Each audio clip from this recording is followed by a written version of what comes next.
जगत एनिमेलिया। जगत एनिमेलिया जंतु के मुख्य लक्षण निम्नलिखित हैं।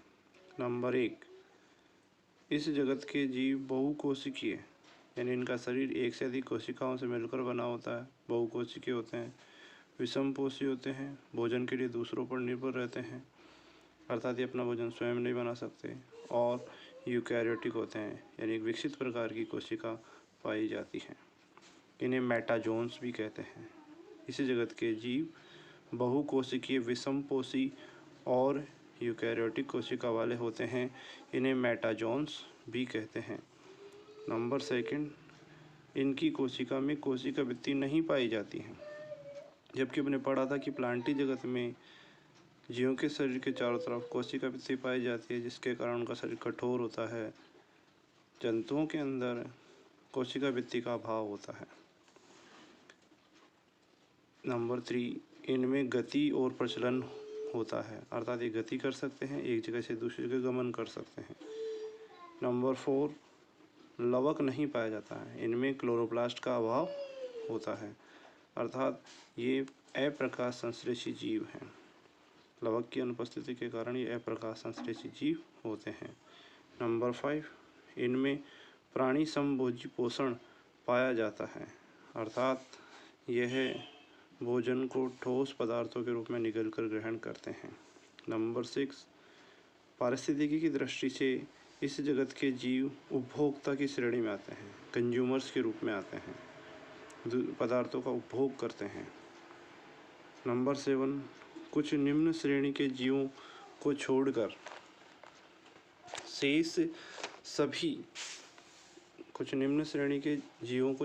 शेष सभी में केवल लैंगिक जनन पाया जाता है। कुछ निम्न श्रेणी के जीव होते हैं जिनमें अलैंगिक जनन पाया जाता है, बाकी सभी में लैंगिक जनन पाया जाता है, जिसमें नर और मादा होते हैं, जनन द्वारा नए जीव उत्पन्न करते हैं। उदाहरण के लिए सभी बहुकोशिकीय जीव जंतु। नंबर 8, इन जंतुओं में मांसपेशियों की उपस्थिति के कारण संकुचन तथा विश्रांति की क्षमता होती है, यानी इनका शरीर मांसपेशियों से बना होता है, जिसके कारण मांसपेशियों में संकुचन और विश्रांति की अवस्था, संकुचन और शीतलन की क्षमता इनमें पाई जाती है।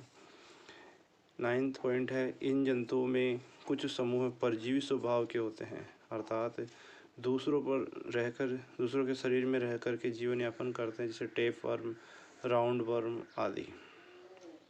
टेप वर्म, राउंड वर्म ये कुछ परजीवियों के उदाहरण हैं। उपयोगिता की बात करें कि 5 जगत वर्गीकरण की पद्धति की कुछ महत्वपूर्ण बातें हैं जो कि इसके अंतर्गत आती हैं। नंबर 1, इस वर्गीकरण में प्रोकैरियोटिक कोशिका वाले जंतुओं को अलग से मोनेरा जगत में रखा गया है।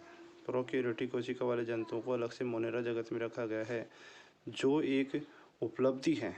क्योंकि प्रोकैरियोट्स अन्य जीवों से कोशिकीय, कारिकीय, जैव रासायनिक और जनन की दृष्टि से भिन्न होते हैं। नंबर 2, इस वर्गीकरण में एक कोशिकीय और बहुकोशिकीय जीवों को अलग अलग रखा गया है। ये 5 जगत वर्गीकरण की महत्वपूर्ण बातें हैं, विशेषताएं हैं कि एक कोशिकीय और बहुकोशिकीय जीवों को अलग अलग रखा गया है। नंबर 3, इस वर्गीकरण में कवकों को अलग से एक जगत में रखा गया है, क्योंकि ये पोषण में अन्य पौधों से एकदम भिन्न होते हैं। यानी पंच जगत वर्गीकरण के अंतर्गत कवकों को एक अलग जगत में रखा गया है, क्योंकि ये पोषण की दृष्टि से पौधों। 4, इस वर्गीकरण में प्रकाश संश्लेषी और अप्रकाश संश्लेषी जीवों को अलग अलग जगत में रखा गया है। जो प्रकाश संश्लेषण करने वाले या जो प्रकाश संश्लेषण नहीं करने वाले जीव हैं, उनको अलग अलग जगतों के अंदर बांटा गया है। जैसे हम बात करें कि फंजाई जो कि प्रकाश संश्लेषण नहीं कर पाते हैं, और प्लांटी जो पौधे आते हैं वे प्रकाश संश्लेषण कर सकते हैं। नंबर 5, यह वर्गीकरण द्विजगत वर्गीकरण से ज़्यादा प्राकृतिक प्रतीत होता है।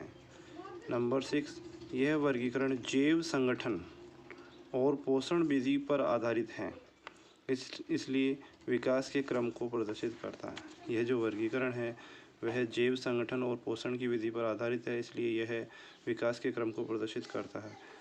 5 जगत वर्गीकरण की कुछ कमियां: एक कोशिकीय शैवालों को अलग अलग रखना, यानी इसमें एक कोशिका के शैवालों को अलग अलग रखना एक कमी है। प्रोटिस्टा जगत का विविधतापूर्ण होना जीवों की उत्पत्ति को बहुस्रोतोद्भवी दर्शाना, यानी जीव की उत्पत्ति को अनेक स्रोतों के द्वारा उत्पन्न हुआ बताते हैं।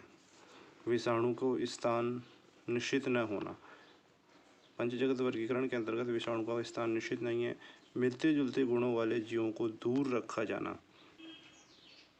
5 जीव जगत के लक्षण, अर्थात लक्षण हैं कोशिका के प्रकार, उसके आधार पर मोनेरा प्रोकैरियोटिक होता है, प्रोटिस्टा यूकैरियोटिक होता है, फंजाई यूकैरियोटिक होता है, प्लांट यूकैरियोटिक होता है, एनिमेलिया यूकैरियोटिक होते हैं।